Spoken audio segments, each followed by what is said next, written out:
Hello and welcome to the session.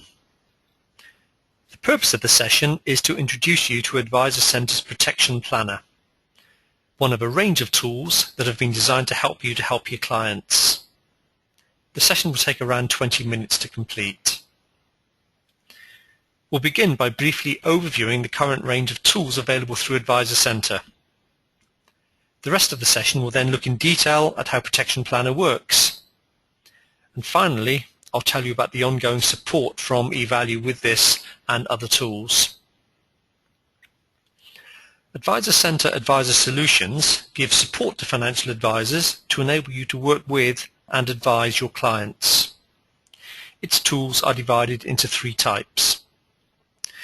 Quick tools, such as Protection Planner, aim to give an at-a-glance solution in the areas of risk profiling, protection, investment and retirement planning, thereby demonstrating to your client why they should be seeking advice from you. Advanced tools provide the opportunity for in-depth analysis around lifetime cash flow planning and portfolio analysis, using the information captured in the quick tools, thus avoiding rekeying of data. Finally, the support tools provide detailed information, for example, around existing funds and portfolios, which can then enable you to give advice to your clients. We'll now look more closely at how Protection Planner works. It enables you to help your clients put together an appropriate level of financial protection in the event of death. Protection Planner allows you to quickly and easily see the impact of providing protection for your client's cash flow needs. It forecasts how long the income from any existing life cover and investments are likely to last the client's dependents following death, taking into account any debts. In addition, it indicates how much life cover is potentially needed to cover any shortfalls, as well as specific timescales. Before we look at the tool in detail, let's have a brief look at how easily Protection Planner can be used to discuss protection needs with your clients. We'll first of all see how long existing arrangements could last if your client were to die today. We'll assume that they currently have monthly expenses of £2,000. If they had no other arrangements, clearly there would be no way that these expenses could be maintained. If, on the other hand, they were to put in place life cover of £500,000, their money is forecast to last for 17 years. Let's now assume that they want their money to last for 30 years if they were to die today. Protection Planner forecasts that new life cover of £870,000 is needed to provide for this. We'll now look in more detail at how Protection Planner works. It's accessed through the same home screen as all other Advisor Centre tools. If you are accessing a client for whom you have previously used other Advisor Centre tools, you should type their name in on this page using the search facility. This will avoid the duplication of client details within the system. Alternatively, click Protection Planner as indicated here. Protection Planner opens up and we can see all the areas that need to be completed in order to advise your client. At present, the details at the top of this screen show the date and time that the case was set up. This should be changed to your client's name. As we saw a moment ago, Protection Planner can be viewed in two ways. It can either forecast how long your client's money will last based on their current arrangements, including any existing protection policies, or it can help calculate how much additional protection is needed based on how long your client wants the money to last for. We'll look at both solutions during this session. First of all, let's look at how to forecast how long your client's money will last. We need to input information on the left-hand side of the screen that will provide a forecast on the right-hand side. The forecasts can be shown in a number of ways.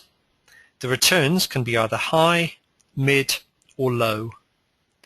The values can be either future, which is showing a monetary amount that does not take account of inflation, or today's, which aims to show the true value of the forecast taking inflation into account. Investment returns and inflation rates for all Advisor Centre tools are calculated by using a stochastic asset model which shows a range of possible returns.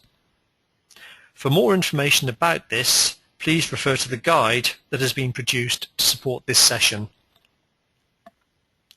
We'll begin by inputting details of your client's regular expenses.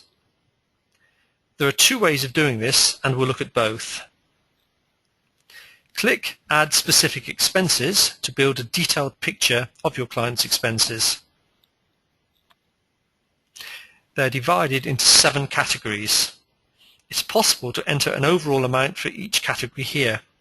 Alternatively, by clicking the plus symbol, each category can be further broken down to reflect typical items of expense within it.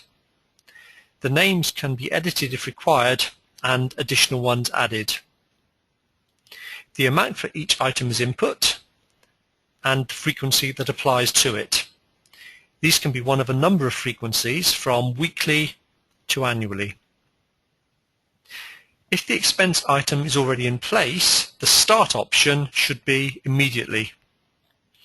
If on the other hand it's expected to start at a future date, select at specific date and enter the expected start date in the box that appears. Where an expense item is expected to continue indefinitely, leave this box to show as being ongoing. If alternatively it will end at a particular date, select at specific date and enter the date in the same way as shown a moment ago. Finally, on this screen, we need to indicate the rate, if any, by which the expense will increase over time. The options here are with inflation, as seen here, or with wage inflation, or none if the monetary amount is expected to remain constant. Once this screen has been completed, click the Save button. This process is then repeated for each category and area of expense within it. After completing the expenses section to this level of detail, this screen will appear, showing an overall breakdown of your client's expenses, both as monetary amounts and as a percentage for each one in the form of a pie chart. There is an option, rather than to complete this section in detail, to input a single amount to reflect your client's monthly expenses. This can either be typed in or a slider can be used. Wherever a question mark appears in Protection Planner, by clicking it, help text appears, which is intended to provide additional information about the appropriate subject matter. One important point to note is that if your client has any repayments being made to a mortgage or other loan, they should not be entered here, but in the appropriate section, as we'll see shortly. For the purpose of this example, we'll assume that your client currently has expenses of £2,000 per month. We'll now enter some details of your client's debt position. Tick the box highlighted to move to this section. We'll add specific details about his debts as we did with his expenses.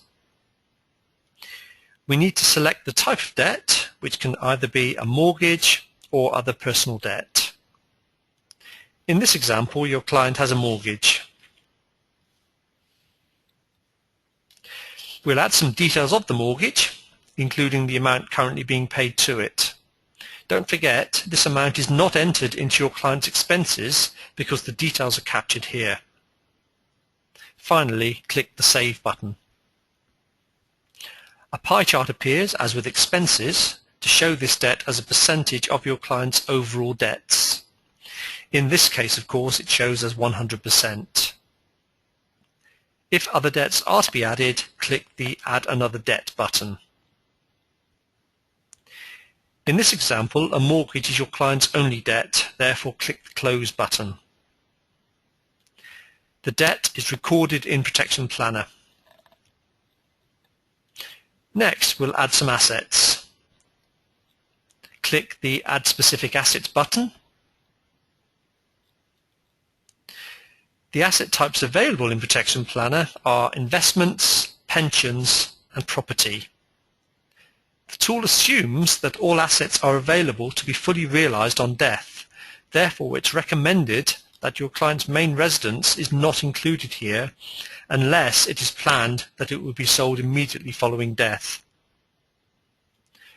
The first asset we'll add for your client is a Stocks and Shares ISA. Type in a name for it in the product name box. The fund selection allows us to enter either detailed fund information or give a general description of the type of fund being used. There are 4 ways of adding fund details: quick search, advanced search, manual entry, and add specific funds.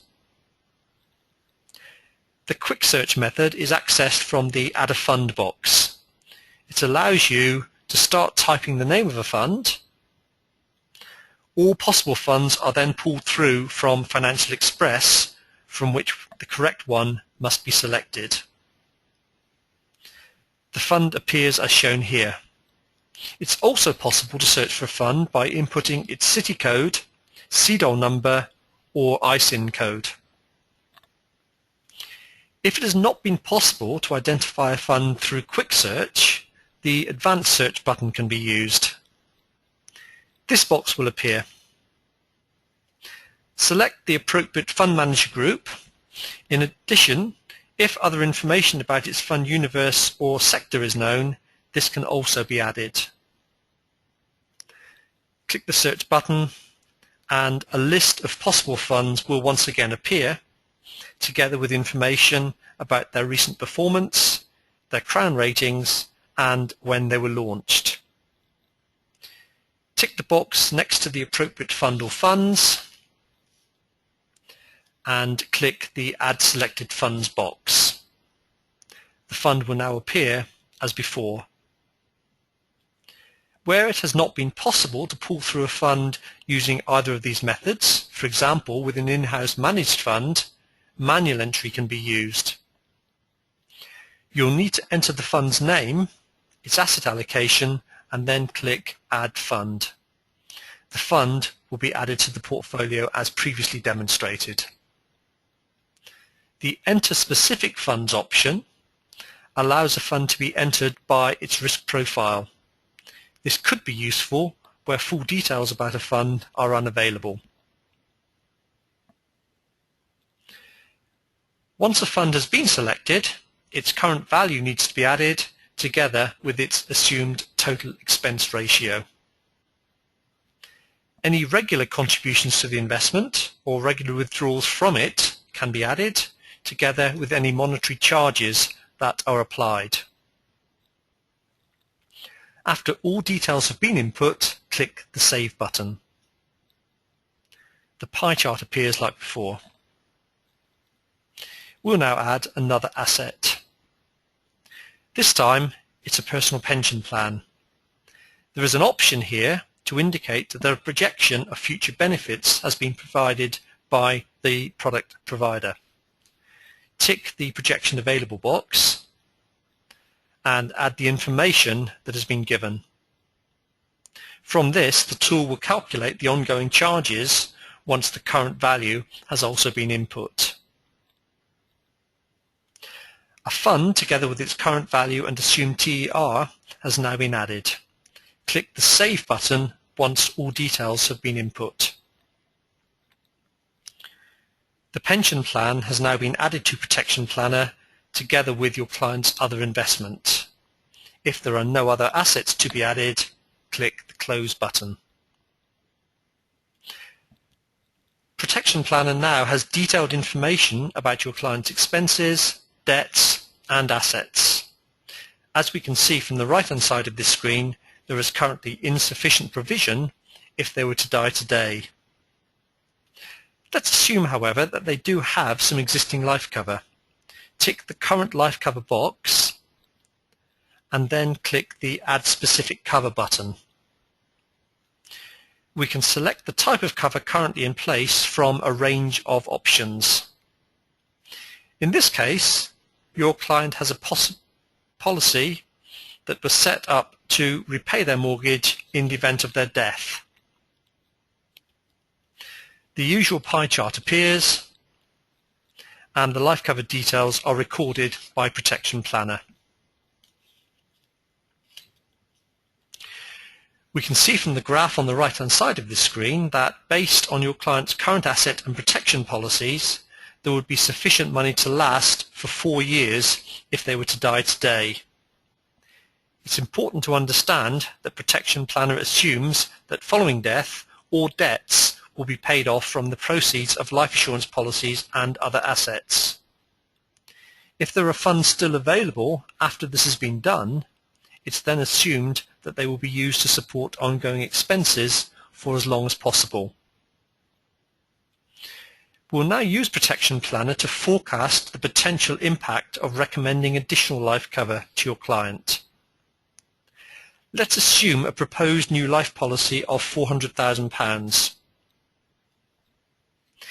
It's now forecast that based on mid-returns and future values, there would be sufficient money to last for 18 years. The monthly expense reduction section enables us to indicate any reduction in expenses that is likely to apply following your client's death. It was mentioned earlier that Protection Planner assumes that any debts will automatically be repaid on death. It also therefore assumes that the repayments to these debts will cease at that point. It's therefore unnecessary to include these amounts here. In this example, it's anticipated that there will be a monthly expense reduction of £500. The impact of this is that money is now forecast to last for 24 years. There's also an option to add details of any income that will continue following your client's death. This may include items such as death in service benefit or a spouse's pension. In this case study, we'll assume that there is nothing to be added here. We're now going to consider the alternative way that Protection Planner looks at analysing your client's protection arrangements. I've removed details of any life cover for the moment and changed the setting here to look at how long your client wants their money to last. Let's assume that they want it to last for 40 years. Protection Planner forecasts that based on mid-returns and future values, new life cover of £725,000 is required. The graph shows how your client's mortgage debt will be repaid and that there will be sufficient capital to cover their expenses at the current level for the period required. Once a satisfactory way forward has been agreed, a report can be generated by Protection Planner. It's a Word document, which means that you can amend and personalize it according to your requirements. We've now seen how Protection Planner works. Before ending the session, I'd like to tell you about some of the help available to you, which is intended to enable you to get full benefit from this and our other tools. There is a comprehensive list of frequently asked questions, broken down between the various tools that are currently available. These questions are constantly being reviewed to reflect the most common queries for our tools. In addition, by clicking the support button, an email is generated allowing you to request help from the Advisor Centre support team. We are creating a library of recorded sessions like this one, which you can listen to at any time. We will also be running live online webinar sessions that you can apply to take part in. Please visit our website www.advisorcentre.com for information about our other tools. If you would like to be included on our mailing list to be kept up to date with developments, please contact us. I hope that you found this session useful and that it has given you a clear understanding of Protection Planner and how it can be of benefit to you and your clients. At Advisor Centre, we're constantly reviewing and enhancing our proposition and it would really help us if you could provide us with any constructive feedback to help us to continue doing this. Please email any comments or feedback to support@advisorcentre.com. Thank you.